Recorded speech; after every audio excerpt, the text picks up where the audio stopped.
বাংলাদেশ অস্থিতিশীল হলে প্রভাব পড়বে ভারতে, হুঁশিয়ারি ডক্টর ইউনূসের। যে কোনো সময় অন্তর্বর্তী সরকারের পূর্ণাঙ্গ প্যানেল ঘোষণা, আজ রাতে শপথ। হয়তো 400 জন লোকের উপস্থিতি এখানে থাকবে। এই পরিসরে আমরা শপথ গ্রহণের অনুষ্ঠান ইনশাআল্লাহ করব। বাংলাদেশের রাজনৈতিক পরিস্থিতি নিয়ে ভারতীয় গণমাধ্যমে গুজব না ছড়ানোর অনুরোধ পশ্চিমবঙ্গ পুলিশের। বিভ্রান্ত না হয়ে সতর্ক থাকার আহ্বান। বিএনপির সমাবেশে জনসমুদ্র, মেধা ও যোগ্যতার ভিত্তিতে দেশ গড়ার আহ্বান খালেদা জিয়ার। দ্রুত জাতীয় নির্বাচনের দাবি তারেক রহমানের। অভ্যুত্থানের আনন্দ বিষাদে পরিণত স্বজনহারা পরিবারে, নিখোঁজ আপনজনদের খোঁজে কথিত আয়নাঘরে মানুষের ভিড়। পুলিশ পুনর্গঠন চেয়ে অধস্তনদের কর্মবিরতি, আজই কর্মস্থলে ফেরার নির্দেশ নতুন আইজিপির। সংস্কার চান প্রশাসনের কর্মকর্তারাও। গভর্নরের পদত্যাগ দাবিতে বাংলাদেশ ব্যাংক কর্মকর্তাদের বিক্ষোভ, ব্যাংকিং খাতে লুটপাটে সহায়তায় বিস্তর অভিযোগ। এবং ফের মিরপুরে ক্রিকেট শুরু, পাকিস্তান সফর সামনে রেখে অনুশীলন। সাকিব আল হাসানের খেলা নিয়ে অনিশ্চয়তা। স্বাগত জানাচ্ছি প্রবাসী নিউজ 24 সংবাদে। সঙ্গে আছে আমি মাহমুদা মনি। এতক্ষণ দেখছিলেন সংবাদ শিরোনাম। গণ অভ্যুত্থান পরবর্তী বাংলাদেশের জন্য এখন সবচেয়ে বড় চ্যালেঞ্জ দেশের আইন শৃঙ্খলা পরিস্থিতি পুনরুদ্ধার করা। অন্যথায় ভারত সহ বাংলাদেশের প্রতিবেশী দেশগুলোতে এর প্রভাব পড়বে বলে মন্তব্য করেছেন নোবেলজয়ী ডক্টর মোহাম্মদ ইউনূস। তিনি সবাইকে যার যার কাজে মনোযোগ দেওয়ার আহ্বান জানিয়েছেন। মঙ্গলবার ভারতীয় গণমাধ্যম এনডিটিভিতে একটি সাক্ষাৎকারে এসব কথা বলেছেন ডক্টর ইউনূস।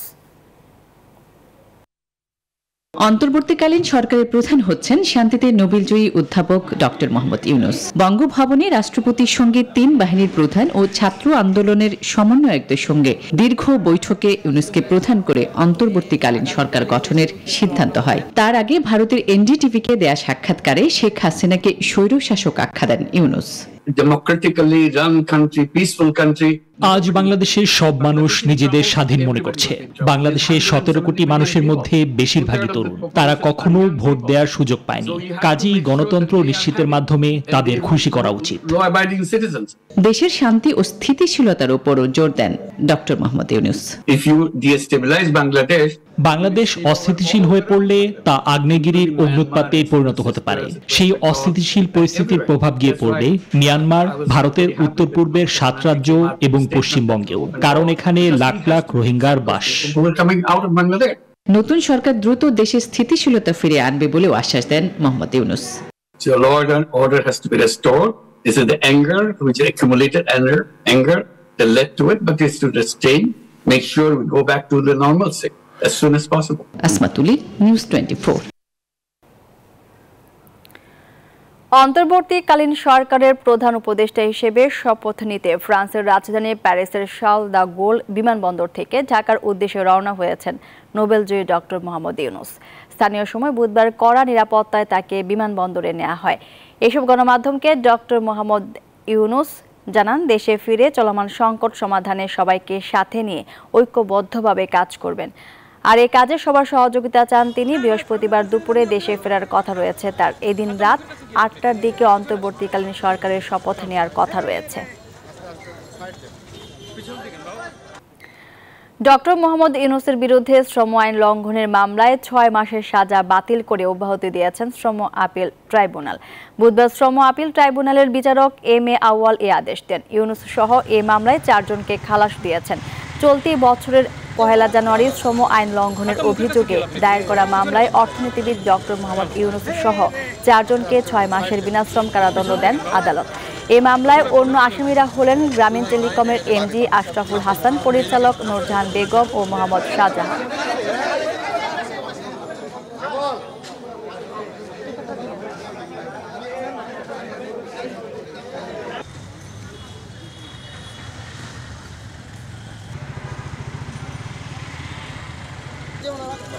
আজকে এই আপিলটিকে চূড়ান্তভাবে গৃহীত করেছে, মঞ্জুর করেছেন এবং চার্জের থেকে আসামিদেরকে খালাস দিয়েছেন। আসামি যে 4 জন, ডক্টর মোহাম্মদ ইউনূস, তারপরে হচ্ছে আশরাফুল হাসান, নূরজাহান বেগম এবং মোহাম্মদ শাহজাহান, তারা হচ্ছে চেয়ারম্যান এবং ডাইরেক্টর গ্রামীণ টেলিকম, যতটুকু অর্থদণ্ড সহ যা আছে এই মামলা সমস্ত জিনিস এই মামলায় বাতিল ঘোষণা করা।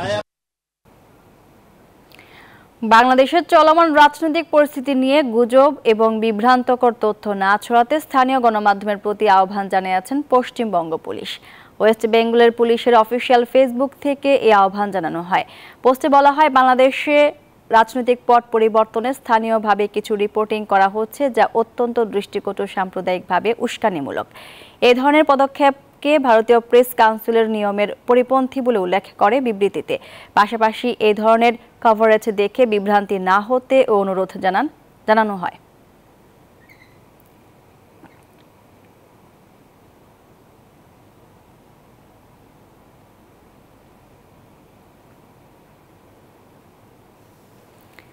রাতে ঘোষণা হতে পারে অন্তর্বর্তীকালীন সরকারের পূর্ণাঙ্গ প্যানেল, এমনটা জানিয়েছেন বৈষম্য বিরোধী ছাত্র আন্দোলনের সমন্বয়করা। রূপরেখা নিয়ে তারা বৈঠক করেছেন, জানিয়ে বলেন অন্তর্বর্তীকালীন সরকারে পরিবারতন্ত্রের বাইরে সর্বজন গ্রহণযোগ্যদের আনা হবে। আমরা বিভিন্ন যারা দল রয়েছে, রাজনৈতিক দল, তাদের সাথে কথা বলার চেষ্টা করছি, অন্তত যেই মানুষটি সেখানে থাকবে তাকে নিয়ে যেন কোনো অভিযোগ না থাকে সেই বিষয়টি নিয়ে আমরা সবার সাথে কথা বলছি। প্রায় বলা শেষের দিকে। আমরা আজকে হয়তো অল্প কিছুক্ষণের মধ্যে, হয়তো বিকালের মধ্যে আমরা আমাদের এই নামগুলো কনফার্ম করে আসলে প্রকাশ করার প্রক্রিয়াটিতে যাব। তো আশা করি পুরো দেশের মানুষের সামনে অন্তত আমরা এরকম একটি প্যানেল দিতে পারবো, যেই প্যানেল নিয়ে এই দেশের অধিকাংশ মানুষের ওই আস্থার জায়গাটি রয়েছে। গত 16 বছর ধরে আমাদের যে ইনস্টিটিউশনসগুলো রয়েছে সেগুলোকে ভেঙে দেওয়া হয়েছে, যাতে ইনস্টিটিউশনসগুলোর প্রতি মানুষের আশ্বাস আসে, বিশ্বাস আসে, যার কারণে প্রত্যেকটি যেই জায়গায় যে বেস্ট তাকে সেই জায়গায় দেওয়া হবে, যাতে করে সর্বজন গ্রহণযোগ্যতা পায়। সেজন্য যে দলীয়করণের একটি ব্যাপার থাকে, যে এতদিন পর্যন্ত একটা বাইনারি অপোজিশন ছিল, যে এই পরিবারতন্ত্র না হয় ওই পরিবারতন্ত্র, এই দুই পরিবারতন্ত্রের ঊর্ধ্বে উঠে সর্বজন গ্রহণযোগ্য ছাত্র জনতার উপস্থিতিতে, ছাত্র জনতার অংশগ্রহণে একটি সর্বজন গ্রহণযোগ্য একটি অন্তর্বর্তীকালীন সরকার আমরা বিশ্বাস করে আমরা নিশ্চিত করতে পারবো। অন্তর্বর্তীকালীন সরকারের আকার হতে পারে 15 সদস্যের, এ কথা জানিয়েছেন সেনাপ্রধান জেনারেল ওয়াকার উজ্জামান। তিনি বলেন, আগামীকাল রাত 8টায় হতে পারে শপথ অনুষ্ঠান। সেখানে প্রায় 4 শতাধিক অতিথি উপস্থিত থাকবেন। এ সময় অন্তর্বর্তীকালীন সরকারের প্রধান হিসেবে ডক্টর ইউনূসকে সব ধরনের সহযোগিতার কথাও জানান তিনি। কালকে আমরা শপথ গ্রহণের জন্য যথাসাধ্য চেষ্টা করছি। একটা প্রস্তাব ছিল বিকালে করার, বিকালে খুব টাইট হয়ে যেতে পারে, কিন্তু উনি 2:10 দিকে হয়তো এখানে আসবেন। এটা মেবি ভেরি টাইট। আমরা হয়তো তাইলে রাত্রেবেলা রাত 8টার দিকে করতে পারি। হয়তো 400 জন লোকের উপস্থিতি এখানে থাকবে। এই পরিসরে আমরা শপথ গ্রহণের অনুষ্ঠান ইনশাল্লাহ করব। আমার ধারণা আপাতত 15 জন হতে পারে, তারপরেও 2-1 জন আপ অ্যান্ড ডাউন এটা করতে পারে। এটা এরকম একটা সংখ্যক এবং মোটামুটি একটা দাঁড়িয়ে যাচ্ছে। ধ্বংস, প্রতিশোধ, প্রতিহিংসা নয়, ভালোবাসা ও শান্তির সমাজ গড়ে তোলার আহ্বান জানিয়েছেন বিএনপি চেয়ারপারসন বেগম খালেদা জিয়া। তিনি বলেন, তরুণরা যে স্বপ্ন নিয়ে বুকে রক্ত ঢেলে দিয়েছে, সে স্বপ্ন বাস্তবায়নে মেধা, যোগ্যতা, জ্ঞান ভিত্তিক গণতান্ত্রিক বাংলাদেশ গড়ে তুলতে হবে। এদিকে জাতীয় নির্বাচনের মাধ্যমে নির্বাচিত সরকারের হাতে দ্রুত ক্ষমতা হস্তান্তরের দাবি জানিয়েছেন বিএনপির ভারপ্রাপ্ত চেয়ারম্যান তারেক রহমান। ঠিক 3-4 দিন আগেও সারা দেশে বিএনপি নেতাকর্মীরা ছিলেন ছন্নছাড়া, আতঙ্কিত, কারাবন্দী। আজ সেই চিত্রের পুরো উল্টো। বাধাহীন শত শত মিছিলে নয়াপল্টন জনসমুদ্র। হাসিনা সরকারের পতনের পর প্রথম জমায়েত, জনতার ঢল ছাড়িয়ে যায় কাকরাইল, নাইটাঙ্গেল মোড় প্রান্ত থেকে পল্টন থানা, মতিঝিল পর্যন্ত। ফকিরপুল থেকে কাকরাইল সড়কে তাই শুধু মানুষের স্রোত। লক্ষাধিক মানুষ স্লোগানে সুর তোলেন দেশ গড়ার, বৈষম্যহীন বাংলাদেশের। হাসপাতাল থেকে প্রায় 6 বছর পর জনসম্মুখে বক্তব্য রাখেন সদ্য কারামুক্ত সাবেক প্রধানমন্ত্রী ও বিএনপি চেয়ারপারসন বেগম খালেদা জিয়া। বলেন, শোষণমুক্ত দেশ গড়তে সবার উচিত তরুণদের হাত শক্তিশালী করা।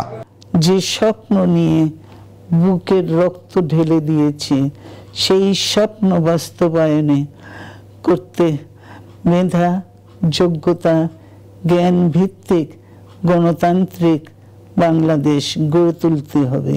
আসুন আমরা তরুণদের হাত শক্তিশালী করি। ধ্বংস নয়, প্রতিশোধ নয়, প্রতিহিংসা নয়, ভালোবাসা, শান্তি ও জ্ঞান ভিত্তিক সমাজ গড়ে তুলি। লন্ডন থেকে ভার্চুয়ালি যোগ দিয়ে দলের ভারপ্রাপ্ত চেয়ারম্যান তারেক রহমান বলেন, কুচক্রী মহল ছাত্র জনতার বিজয় ছিনিয়ে নিতে ষড়যন্ত্র করছে। হাজারো শহীদের রক্তের বিনিময়ে অর্জিত স্বাধীনতার গৌরবকে কালেমা মুক্ত করার ষড়যন্ত্র এরই ভিতরে আবার শুরু হয়ে গিয়েছে। অস্থিতিশীলকারীদের আমি হুঁশিয়ার করে দিয়ে বলতে চাই, পুলিশ কিংবা ধর্মীয় সংখ্যালঘু জনগোষ্ঠী আজ থেকে, এই মুহূর্ত থেকে হামলা কিংবা নৈরাজ্য বন্ধ করুন। প্রশাসনের প্রতি আহ্বান, শক্ত হাতে আইন শৃঙ্খলা নিয়ন্ত্রণ করুন। তিনি দাবি জানান অন্তর্বর্তীকালীন সরকারকে 3 মাসের মধ্যে নির্বাচন দেয়ার। দ্রুততম সময়ের মধ্যে জাতীয় নির্বাচন অনুষ্ঠান করতে হবে। দ্রুততম সময়ের মধ্যে জনগণের ভোটে নির্বাচিত প্রতিনিধিদের কাছে ক্ষমতা হস্তান্তর করতে হবে। ঢাকার গুরুত্বপূর্ণ স্থাপনা রক্ষায় এলাকা ভিত্তিক কমিটি করার সিদ্ধান্ত জানানো হয় বিএনপির সমাবেশে। গেল 17 বছরের তুলনায় আজকের নয়াপল্টনের এই সমাবেশ ছিল বিএনপি নেতাকর্মীদের কাছে অনেকটা শৃঙ্খলা ভেঙে বিজয় উদযাপনের মতো, যেখানে নেই সরকারি দলের নিপীড়নের ভয় কিংবা আইন শৃঙ্খলা বাহিনীর কোনো হয়রানি, বরং গণতান্ত্রিক অধিকার উপভোগের উপযুক্ত সময়।